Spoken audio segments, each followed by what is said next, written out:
ইসলামী বিশ্ববিদ্যালয়ে থানা স্থানান্তরের সিদ্ধান্তের প্রতিবাদে কুষ্টিয়া খুলনা মহাসড়ক অবরোধ করেছে শিক্ষার্থী জনতা। সকাল 11টা থেকে 4 ঘণ্টাব্যাপী সড়ক অবরোধ করে রাখে বিক্ষুব্ধরা।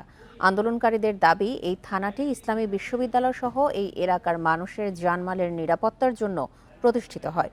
থানাটিকে বিশ্ববিদ্যালয় থেকে 16 কিলোমিটার দূরের ঝাউদিয়া এলাকায় স্থানান্তর করা হলে বিশ্ববিদ্যালয় সহ এই অঞ্চলের আইনশৃঙ্খলা বিঘ্নিত হওয়ার শঙ্কা রয়েছে। এ সময় তারা থানাটি ইসলামী বিশ্ববিদ্যালয় অথবা এর কাছাকাছি কুষ্টিয়া খুলনা মহাসড়কের পাশে স্থানান্তরের দাবি জানান। গত 4 অগস্ট ইসলামী বিশ্ববিদ্যালয় ক্যাম্পাসের ভেতরে অবস্থিত ইসলামী বিশ্ববিদ্যালয় থানাটি সদর উপজেলার ঝাউদিয়ায় স্থানান্তরের সিদ্ধান্ত হয়। এর প্রেক্ষিতে দ্রুত থানা ঝাউদিয়ায় স্থানান্তরের দাবিতে মঙ্গলবার বিক্ষোভ করে স্থানীয় বাসিন্দারা।